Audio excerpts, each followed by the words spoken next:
시길에 예수께서 밀밭 사이로 지나가실 때 제자들이 이삭을 잘라 손으로 비비어 먹으니 어떤 바리새인들이 말하되 어찌하여 안식일에 하지 못할 일을 하느냐.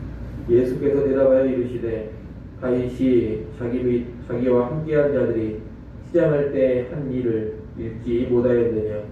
그가 하나님의 전에 들어가서 다만 제사장 외에는 먹어서는 안 되는 진설병을 먹고 함께한 자들에게도 주지 아니하였느냐. 또 이르시되 인자는 안식일에 주인이니라 하시더라. 또 다른 안식일에 예수께서 회당에 들어가사 가르치실세 거기 오른손 마른 사람이 있는지라. 서기관과 바리새인들이 예수를 고발할 증거를 찾으려 하여 안식일에 병을 고치시는가 엿보니 예수께서 그들의 생각을 아시고 손 마른 사람에게 이르시되 일어나 한가운데 서라 하시니 그가 일어나 서거늘. 예수께서 그들에게 이르시되 내가 너희에게 묻노니 안식일에 선을 행하는 것과 악을 행하는 것, 생명을 구하는 것과 죽이는 것 어느 것이 옳으냐 하시며 무리를 둘러보시고 그 사람에게 이르시되 내 손을 내밀라 하시니 그가 그리하매 그 손이 회복된지라. 같이 봅니다. 그들은 노기가 가득하여 예수를 어떻게 할까 하고 서로 의논하니라. 아멘. 오늘 본문은 안식일 준수와 연관된 논쟁을 다루고 있습니다. 예수님 당시에 할례와 음식법 그리고 안식일법은 유대인과 이방인을 나누는 중요한 기준으로 사용이 됐습니다. 그래서 안식일 규례를 준수하는 것은 유대인들에게 아주 중요한 문제였습니다. 그런데 예수님은 종종 이 안식일 규례를 공생에 사역을 하시면서 깨뜨리곤 하셨습니다. 그렇게 하신 것은 안식일의 참된 의미와 정신을 가르쳐 주기 위해서입니다. 오늘 본문 1절부터 5절은 예수님의 제자들이 밀 이삭을 잘라 손으로 비비어 먹은 그 일과 연관된 사건을 말하고 있습니다. 그날은 안식일이었는데 예수님의 제자들이 배가 많이 고팠던 것 같습니다. 그래서 밀밭을 지날 때 밀 이삭을 잘라 비비어 먹은 것입니다. 율법에 따르면 가난한 사람들을 위해서 밭의 곡식을 다 추수하지 말고 남겨두라고 했습니다. 그리고 가난한 사람들은 그 남겨진 곡식의 이삭을 잘라서 자기 양식으로 삼을 수가 있었습니다. 아마 제자들은 밭에 남겨진 곡식의 이삭을 잘라 먹은 것으로 보입니다. 일단 예수님의 제자들이 이렇게 하고 있는 것은 그들이 무척 가난했음을 보여줍니다. 예수님과 함께 다니는 제자들은 넉넉히 먹을 만한 경제적인 여유가 없었다는 겁니다. 그래서 안식일에 길을 가면서 무척이나 배가 고팠고 밀밭을 지날 때 밭에 남겨진 곡식 이삭을 잘라 비벼 까서 생밀을 씹어 먹은 겁니다. 예수님은 수많은 치유의 기적을 행하셨습니다. 그리고 아주 탁월하게 말씀을 가르치셨습니다. 하지만 그런 것을 이용해서 결코 부를 축적하지는 않으셨습니다. 그리고 오병이의 기적도 행하시는 분이지만 사적으로 그런 기적을 행하시면서 제자들을 늘 배불리 먹여주시지도 않았습니다.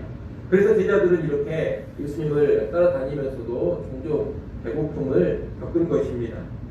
부유하고 화려하게 사는 자체가 죄는 아닙니다. 하지만 예수님의 제자들이 부유하거나 화려한 삶을 살지 않았다는 것은 여러분이 꼭 기억을 해두시면 좋겠습니다.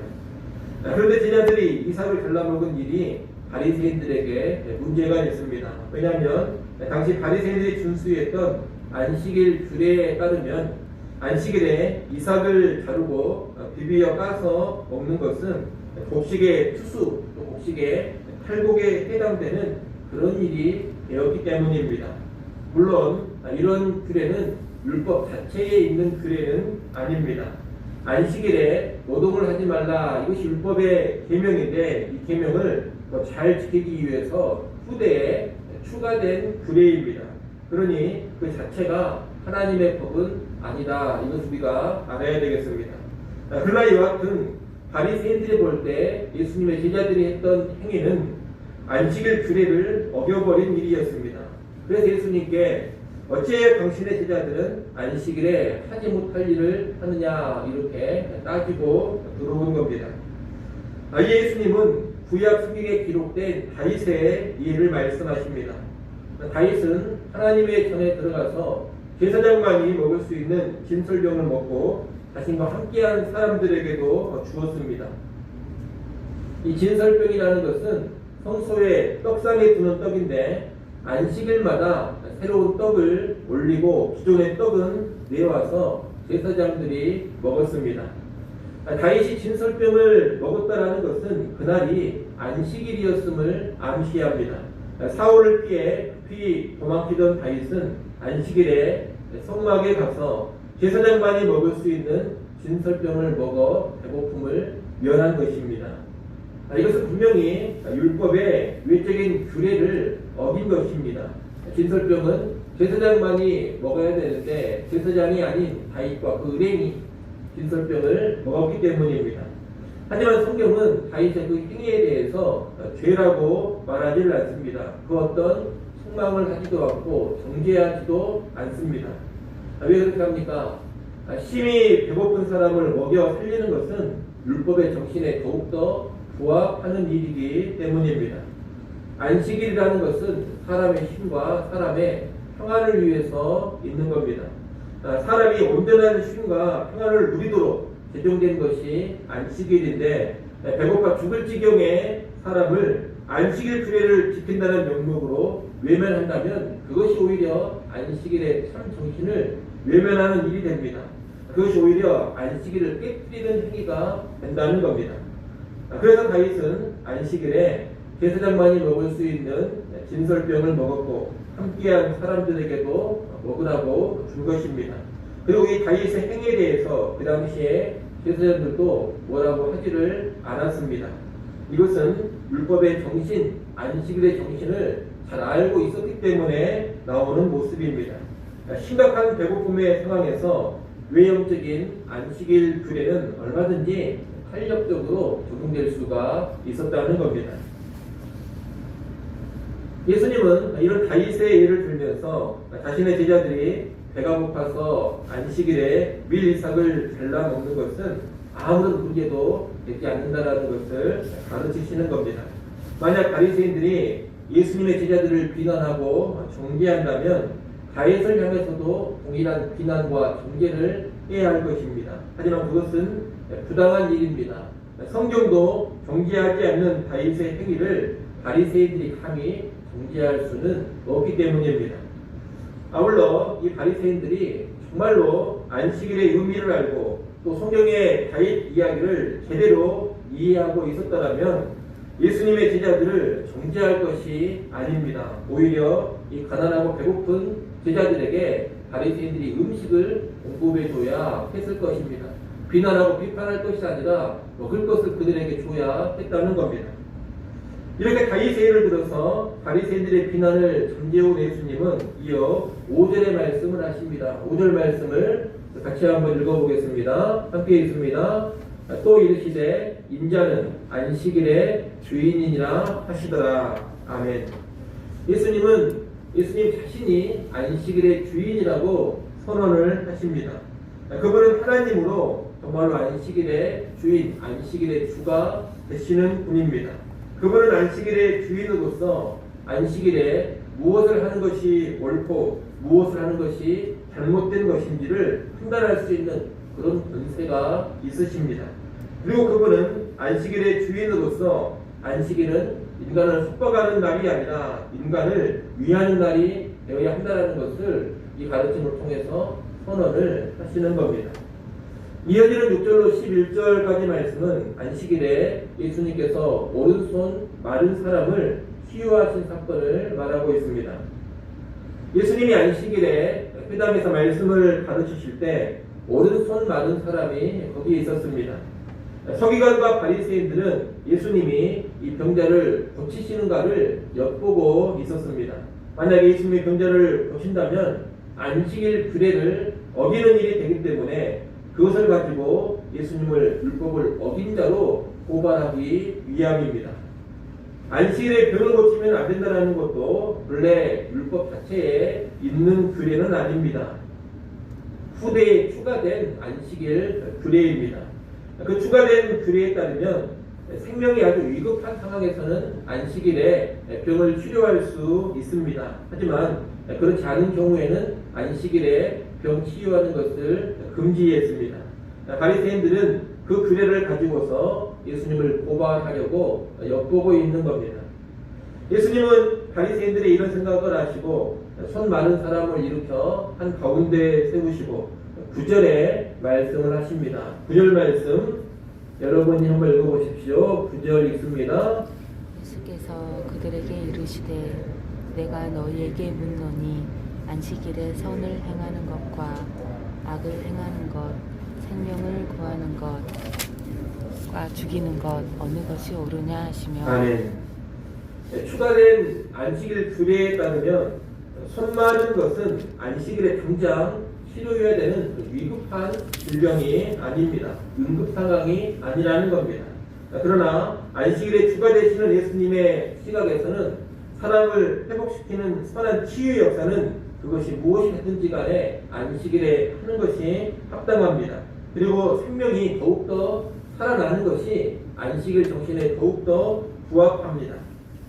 이를 뒤집어 보면 안식일에 선을 행할 수 있음에도 선을 행하지 않고 생명을 더 풍성하게 해줄 수 있음에도 그렇게 하지 않는다면 그것이 오히려 안식일 정신을 깨뜨리는 것이요 그것이 악한 일이 되는 겁니다. 그렇게 볼 때 이 서기관과 바리새인들은 악을 행하는 자들입니다. 그들은 손마른 병자를 긍휼히 여기기보다는 오히려 예수님을 고발하려는 도구로만 바라보고 있습니다. 그의 치유에는 아무런 관심이 없다는 겁니다. 그저 그 사람을 이용해서 예수님을 올무에 걸리게 할 수 있는가 없는가 여기에만 관심을 두고 있습니다. 사람에 대한 사랑이 전혀 없는 겁니다. 또 연탄꾼처럼 실수나 잘못을 이렇게 노리고 있는 태도 역시 악한 일입니다. 안식일에는 선을 행하는 것이 더욱더 합당한 일인데 이들은 안식일에 선한 의인을 올무에 빠뜨리려는 그런 음흉한 생각을 품고 있는 겁니다. 그 모습이 또한 악한 일이라는 겁니다. 이렇게 바리새인들은 안식일의 정신에 완전히 반하는 일을 행하고 있는 겁니다. 예수님은 서기관과 바리새인들을 스스로 돌아보게 하는 이런 가르침을 주신 후에 오른손 마른 사람을 치유해 주십니다. 오른손이 말라서 오래도록 견고하게 살아왔던 인생에게 치유해 주심으로 안식을 허락해 주신 겁니다. 안식일의 진정한 정신을 구현해 주셨다 이렇게 말할 수가 있겠습니다. 그러나 서기관과 바리새인들은 이 일을 목격하고서 노기가 받으겠다 그럽니다. 자신들의 그릇된 생각, 악한 모습을 깨닫고 회개를 하는 것이 합당할 텐데 그들은 회개하기는커녕 오히려 분노하고 있습니다. 그리고 예수님을 어떻게 처치할까 서로 의논을 합니다. 이 모습은 바리새인들의 완악함을 보여줍니다.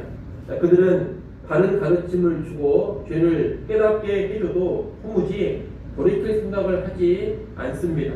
하나님의 뜻이 실현되고 있는 현장을 목격하면서도 자기들의 악한 생각에서 떠날 줄을 모릅니다. 오히려 예수님을 잡아서 죽일 그런 의논을 하고 있습니다. 심히 악한 자들, 심히 완악한 자들이다 이렇게 말할 수가 있겠습니다. 우리는 오늘 본문에서 안식일에 참된 정신을 배울 뿐더러 율법의 외적인 규례나 오래도록 지켜왔던 전통이 본질적인 정신을 훼손하면서까지 지켜져서는 안 된다는 것을 배우게 됩니다. 안식일은 선을 행하고 사람을 살리는 그런 날이 되어야 합니다. 사람을 올가매고 속박하고 괴롭게 하는 날이 아니라 사람을 자유롭게 해주고 평안하게 해주고 기쁨과 만족을 누릴 수 있는 그런 날이 되도록 해야 한다는 겁니다. 그것이 안식일을 제대로 알고 제대로 지키는 것입니다. 오늘날 주일이 이 구약의 안식일과 일대일 대응을 하는 것은 아닙니다만 이 안식일과 주일이 연결되는 측면이 있습니다. 그러기에 우리가 오늘날 주일을 지키는 것도 안식일에 이런 정신을 잘 기억하면서 지킬 수 있어야 하겠습니다. 주일이 사람을 올가매고 속박하고 고통스럽게 하는 날이 되어서는 결코 안 됩니다. 주일에 어떤 하나님을 숨기는 일을 한다고 하면서 사람을 더욱더 견고하게 만들어서는 안 된다는 겁니다. 하나님을 숨기는 가운데 더 큰 기쁨을 누릴 수 있도록 해야 되고 더 큰 만족을 누려야 되고 하나님의 더 놀라운 영적인 자유를 맛볼 수 있도록 해야 합니다. 이것이 오늘날 주일을 제대로 알고 지키는 모습이라 말할 수가 있겠습니다. 아울러 오늘날 우리가 준수하고 있는 여러 가지 신앙의 제도와 규칙들도 성경의 정신을 잘 구현하기 위한 방편으로만 사용이 되어져야 할 것입니다. 제도와 규칙을 우리가 무조건 하찮게 여기고 무조건 깨버리려고 하는 것은 지혜롭지 못합니다. 교회의 제도와 신앙의 규칙들은 원래 왜 만들어졌느냐? 성경의 정신에 좀 더 부합하게 살기 위해서 만들어진 것입니다. 그렇기 때문에 이런 제도와 전통과 신앙의 규칙들을 무조건 무시해버리고 깨뜨려버리면 성경의 가르침에서 더 멀어져 버릴 가능성이 큽니다. 그런 위험성을 알고 제도와 규칙을 의미 있게 바라봐야 합니다. 그리고 별 문제가 없다면 오래도록 지켜왔던 교회의 제도나 신앙의 규칙들은 지켜가는 것이 바람직합니다. 하지만 성경의 정신을 깨뜨리면서도 외적인 제도와 규칙만 어떻게든 지키려고 하는 그런 모습이 있다면 그것은 피해야 할 것입니다. 모든 이 교회의 제도와 신앙의 규칙들은 주인 대신 예수님의 시각에서 늘 평가되고 해석이 되어야 합니다. 이런 제도와 규칙들이 예수님의 뜻을 이루고 예수님의 마음을 잘 구현하고 있는 것들인가? 예수님의 복음을 잘 드러내고 있는 것들인가? 예수님께서 정리해 주신 바 하나님을 사랑하고 사람을 사랑하는 율법의 정신을 좀 더 온전히 구현할 수 있는 그런 제도와 규칙들인가? 이것을 늘 돌아봐야 되고 이것을 늘 평가해 볼 줄 알아야 한다는 겁니다. 그런 것으로 제도와 규칙을 점검하고 평가하면서 예수의 뜻에 부합한다면 잘 지켜나가야 하겠지만 그러지 못한다면 언제든지 그것을 버릴 수 있어야 하는 겁니다. 이를 잘 기억하시고 제도와 규칙을 무시하지 않되 범죄에 더 집중하는 그런 성도들이 될 수 있기를 바랍니다. 외적인 형식 지킨다고 하면서 본질을 깨뜨려버리는 그런 어리석음을 범하지 마시고 언제나 본질을 더 잘 구현하기 위해서 외적인 형식을 붙잡아가는 우리 모두가 될 수 있기를 간절히 소원합니다. 기도하겠습니다.